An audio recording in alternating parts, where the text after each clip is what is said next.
سنخوض معاركنا معهم وسنمضي جموع. Selain dari pendengar yang akan bergabung berinteraksi dengan kami di studio, juga ada 3 majelis taklim, yaitu majelis taklim BK Perani, kemudian majelis taklim Miftahul Jannah, dan majelis taklim Bayangkari. Nah, ketiga majelis taklim ini nanti akan bergabung dengan kita. Kemudian silakan menyampaikan pertanyaan sesuai dengan topik materi kita, atau juga tentang tata cara atau aturan pelaksanaan sholat id di rumah masing-masing. Oleh karena itu kita ikuti terlebih dahulu pemaparan awal materi kita hari ini bersama Ustadz Abdul Rahim dengan topik hakikat syukur. Silakan Ustadz. Ya, terima kasih. Bismillahirrahmanirrahim. Assalamualaikum warahmatullahi wabarakatuh. Waalaikumsalam warahmatullahi wabarakatuh. Alhamdulillahi wa kafa, wassalatu wassalamu ala sayyidil mustafa wa ala alihi wa ashabihi al-muhtada, amma ba'du. Kaum muslimin wal muslimat, saudaraku dimanapun berada, insyaallah semoga kita semua senantiasa dalam rahmat Allah subhanahu wa ta'ala. Salawat dan salam semoga senantiasa kita curahkan ke haribaan junjungan kita Nabiullah Muhammad sallallahu alaihi wasallam. Pada kesempatan kali ini insyaallah kita akan berdialog seputar hakikatus syukri, hakikat kesyukuran. Kemudian pada kesempatan ini pula kita akan berdialog tentang bagaimana tata cara pelaksanaan sholat Idul Fitri di rumah bersama keluarga. Saudaraku yang budiman dimanapun berada, ketika kita berbicara tentang syukur, maka Rasulullah Sallallahu Alaihi Wasallam merupakan salah satu panutan kita semua. Beliau dalam salah satu hadis ketika Aisyah radhiyallahu anha pernah menemukan beliau sholat di sepanjang malam, sampai-sampai Aisyah mengatakan, wahai Rasulullah, kenapa engkau selalu memaksimalkan dirimu beribadah kepada Allah Subhanahu wa taala? Kejawaban Rasulullah sallallahu alaihi wasallam, afala akunu ablan syakura. Beliau mengatakan bahwa apakah aku ingin menjadi seorang hamba Allah yang pandai bersyukur. Maka kita harus betul-betul mengetahui bahwa syukur yang kita maknai sesungguhnya adalah syukur yang harus betul-betul tersusun dari 3 hal. Yang pertama, asyukru bil qalbi, syukur dengan hati. Yang kedua, asyukru bil lisani, syukur dengan lisan. Dan yang ketiga ialah asyukru bil arkani, syukur dengan arkan, syukur dengan sebuah aksi dari anggota tubuh kita. Dalam kitab Fawaidul Mukhtar Lisaliki Tariqil Akhirah karangan Habib Zain bin Ibrahim bin Smith, karangan Habib Ali bin Hasan Baharun, beliau menjelaskan bahwa syukur itu yang pertama yang dimaksud dengan syukru bil qalbi adalah al ilmu wal i'tirafu, mengetahui dan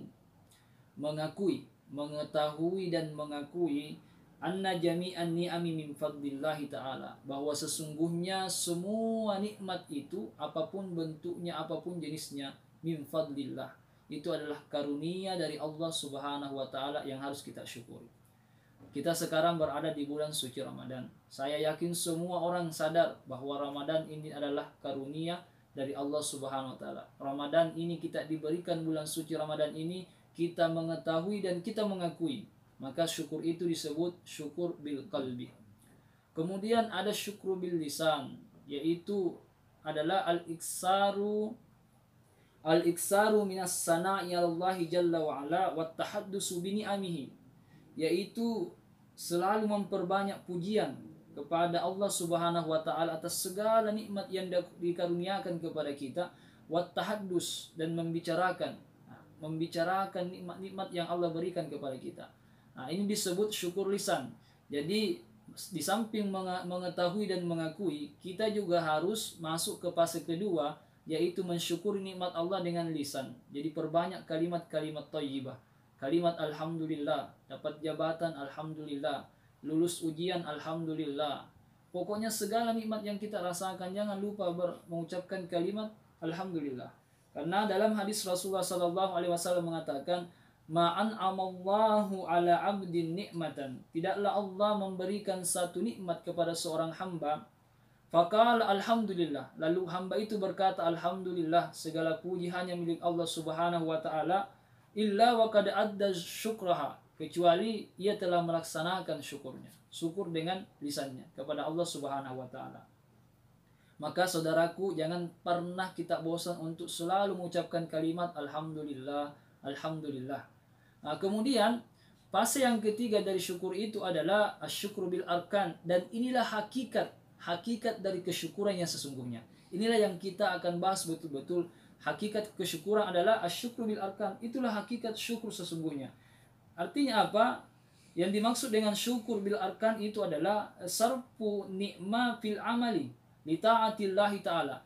Menggunakan semua nikmat yang Allah anugerahkan kepada kita untuk taat kepada Allah Subhanahu wa taala, wal isti'anatu biha ala maradihi, dan menggunakan nikmat tadi untuk mencari keridhaan Allah Subhanahu wa taala. Contoh, kita dikasih jabatan, kita mengetahui, kita akui, kemudian kita katakan alhamdulillah, tapi kita tidak masuk ke fase ketiga ini. Kita tidak menggunakan jabatan ini pada sesuatu yang bisa membuat Allah ridho kepada kita. Kita tidak menggunakan jabatan ini untuk taat pada Allah, maka nikmat itu menjadi laknat. Saya ulangi, nikmat itu menjadi laknat. Dia tidak sampai kepada hakikat kesyukuran. Sekalipun ia setiap hari mengatakan alhamdulillah, sekalipun ia mengetahui dan mengakui bahwa jabatan ini karunia dari Allah, tapi ia tidak menggunakan jabatannya untuk mencari keridhaan Allah dalam jabatan itu, untuk taat kepada Allah dalam jabatan itu, maka dia tidak disebut seorang hamba yang syakura, yang bersyukur.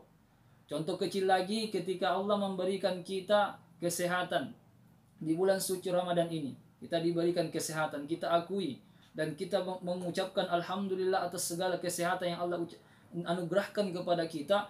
Lalu kita tidak menggunakan kesehatan ini untuk taat pada Allah, untuk mencari keridhaan Allah Subhanahu wa taala, maka kita tidak bisa disebut hamba yang bersyukur. Contoh lagi, sekarang kita masih dalam kesempatan untuk mengeluarkan zakat baik fitrah maupun mal. Ya, mohon maaf, masih banyak saudara kita yang menunda-nunda mengeluarkan zakat hartanya dan zakat fitrahnya. Padahal sekarang kondisinya ini, fatwa ulama mengatakan harus sekarang kita ini takjilus zakah, menyegerakan zakat sekalipun belum sampai haulnya. Kalau nisabnya sudah sampai, keluarkan cepat. Kenapa? Karena sekarang banyak saudara kita yang terdampak dari wabah pandemi COVID-19 ini. Maka sekarang saya secara pribadi menghimbau saudaraku yang sudah berstatus sebagai musaki, jangan tunggu haul. Kalau memang nisabnya sudah keluar, ini abdalnya sekarang. Kenapa? Memang betul haul itu syarat dari sebuah zakat mal. Tapi kalau nisabnya sudah cukup, keluarkan saja. Sekarang ini betul-betul banyak saudara kita yang membutuhkan bantuan kita. Dan sekali lagi, kita tidak boleh merasa bangga dengan mengeluarkan zakat, karena sesungguhnya itu memang haknya saudara kita. Kita ini melaksanakan perintah Allah. Nah, kemudian zakat fitrah, ini adalah sesuatu yang sangat mendasar juga. Bagi kita yang berpuasa, ada satu riwayat mengatakan orang yang berpuasa lalu tidak mengeluarkan zakat fitrahnya, maka puasanya, ibadah-ibadah yang dia laksanakan di bulan Ramadan itu muta'alliqum bainas sama'i wal ard, itu bergantung di antara langit dan bumi, tidak sampai ke atas juga tidak ke bawah. Jadi jangan kita anggap sepele hal-hal seperti ini. Saudaraku yang budiman, orang yang mensyukuri nikmat harta itu, maka ia harus di samping mengetahui dan mengakui dan mengucapkan kalimat alhamdulillah, ia harus menggunakan harta tadi untuk mencari keridhaan Allah Subhanahu wa taala, untuk taat kepada Allah Subhanahu wa taala. Makanya disyariatkanlah zakat, disyariatkanlah bersedekah supaya Allah ridho dengan harta kita. Makanya kalau ini kita lakukan, maka Allah Subhanahu wa taala dalam Al-Qur'an mengatakan, la in syakartum la azidannakum. Nah, di sini betul-betul Allah memastikan bahwa orang yang bersyukur la azidannakum. Syukur yang dimaksud ulama di sini dalam kitab tafsir bahwa adalah asyukru bil arkan, syukur dengan sebuah aksi, yaitu tasarrufun ni'ma fil amali li ta'atillah, menggunakan nikmat Allah untuk mencari ketaatan kepada Allah Subhanahu wa taala dan mencari ridho Allah Subhanahu wa taala. Oleh karena itu gunakan harta kita untuk segala sesuatu yang bisa mendatangkan ridho Allah Subhanahu wa taala. Maka insya Allah Allah akan selalu menambah nikmatnya kepada kita.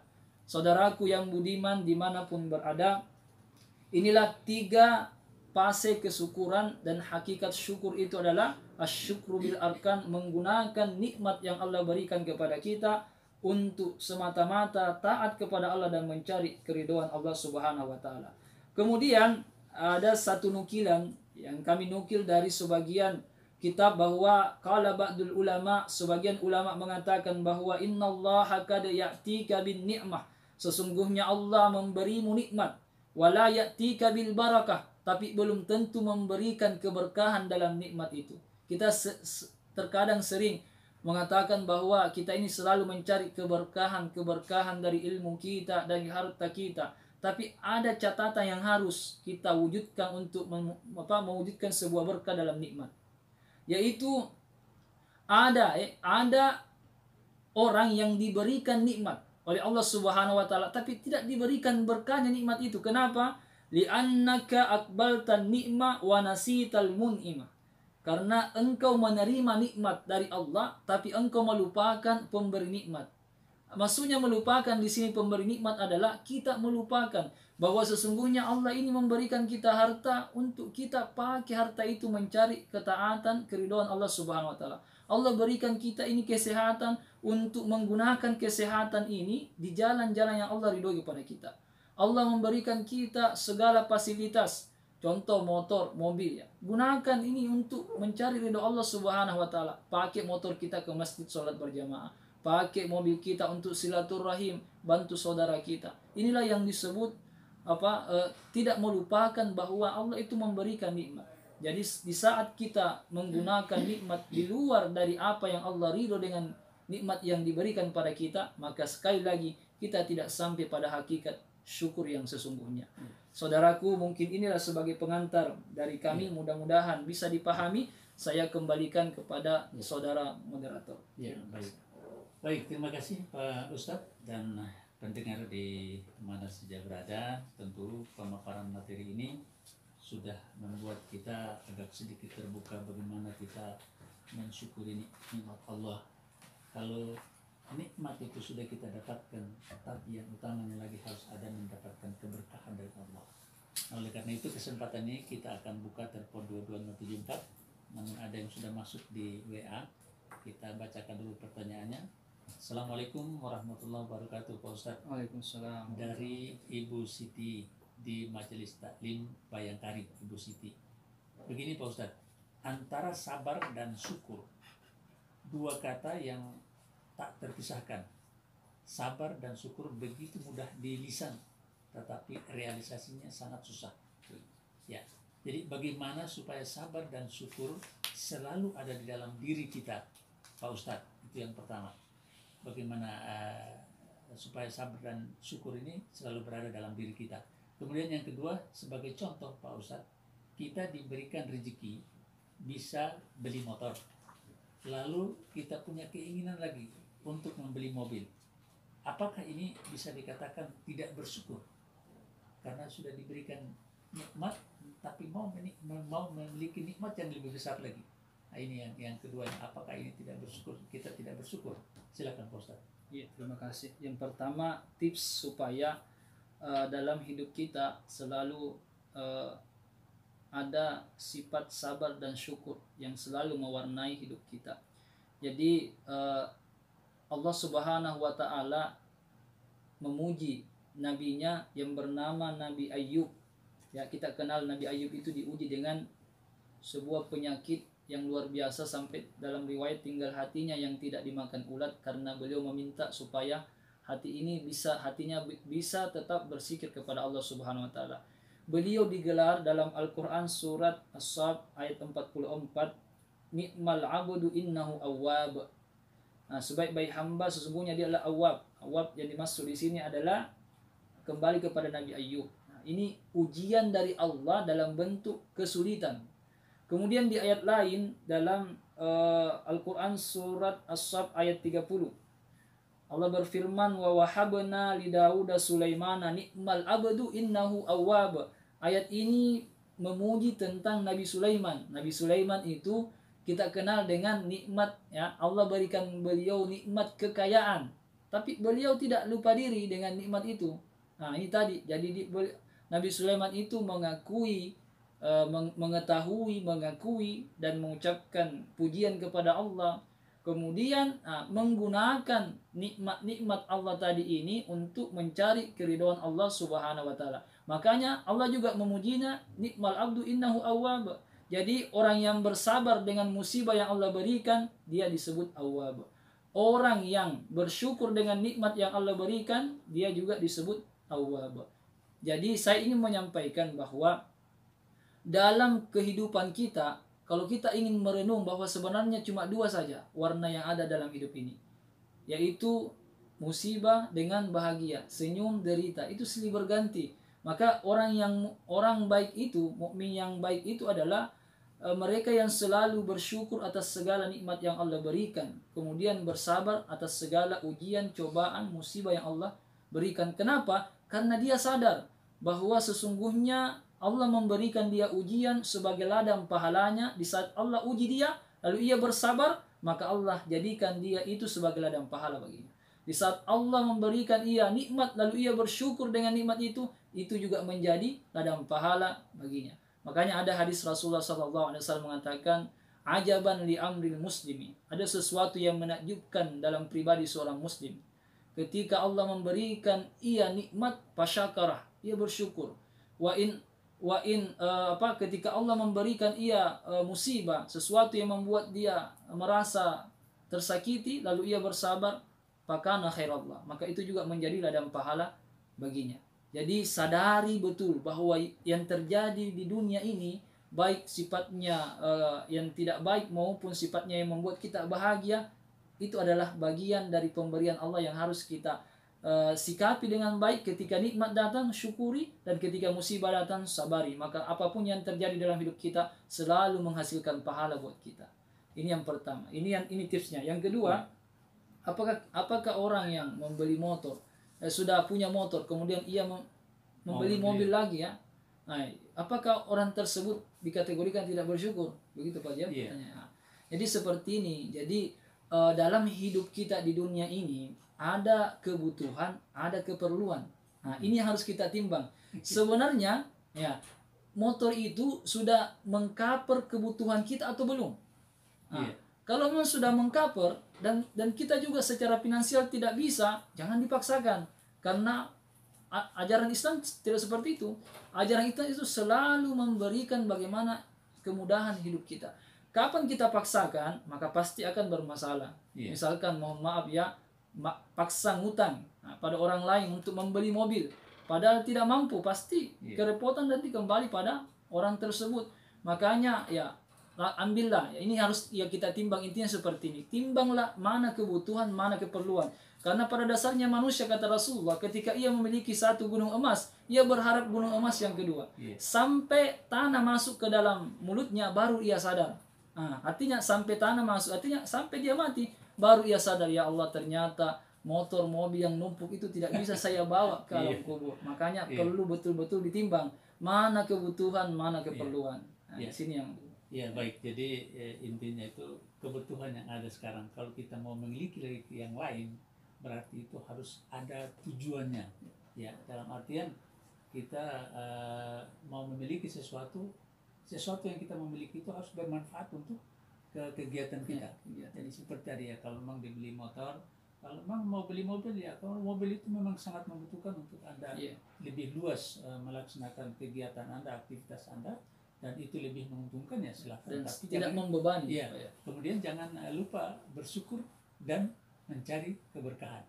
Nikmat yang Anda sudah dapatkan, tapi Anda tidak dapat berkahnya kalau Anda tidak menggunakan nikmat itu dengan mencari di mana ridha Allah itu. Ya baik Pak Ustadz, kemudian kita masih buka kesempatan. Ada lagi yang mau bertanya, silakan di 22074 atau 21994. Tapi kalau belum ada, kita coba kembangkan lagi apa yang tadi disampaikan Pak Ustadz. Tadi sudah dikatakan bahwa dalam hati itu atau dalam syukur itu ada syukur yang dikatakan bil qalbi, kemudian syukur bil lisan, kemudian aksi dari anggota tubuh yang disebut syukur bil arkan. Itu memang ini tiga hal ini perlu kita tanamkan dalam jiwa kita masing-masing. Nah, yang tadi yang pertama, kita selama ini kan segala sesuatu yang kita dapatkan hanya kita bersyukur dengan ucapan alhamdulillah. Itu hanya kata itu saja yang kita ucapkan. Tapi bagaimana dengan orang yang mendapat begitu banyak nikmat, kemudian dia lupa nikmat yang didapatkan itu, terus dia tidak menyampaikan nikmat itu kepada orang-orang yang juga merupakan punya hak untuk mendapatkan nikmat yang Allah berikan kepada dia. Ini bagaimana dengan orang yang seperti ini, yang tidak mau dan tidak mempedulikan orang di luar dari apa nikmat yang dia dapatkan. Iya, betul ya. Jadi saudaraku yang budiman dimanapun berada, bahwa orang-orang yang tipenya seperti ini adalah orang-orang yang tertipu bahwa nikmat itu sesungguhnya itu sumbernya dari Allah Subhanahu wa taala dan sifatnya titipan. Jadi Allah memberikan kita nikmat misalkan berupa kekayaan. Allah sudah gariskan dalam Al-Qur'an secara jelas bahwa yang namanya harta itu punya aturan, ada zakatnya, dan zakat itu adalah penyuci yang bermanfaat untuk kita, sahibul mal yang punya harta, dan orang yang secara tidak langsung Allah titipkan rezekinya dari kita. Jadi jangan merasa bahwa nikmat yang kita peroleh, sekalipun memang kita yang bekerja, tapi itu titipan. Harus kita sadari ini yang pertama.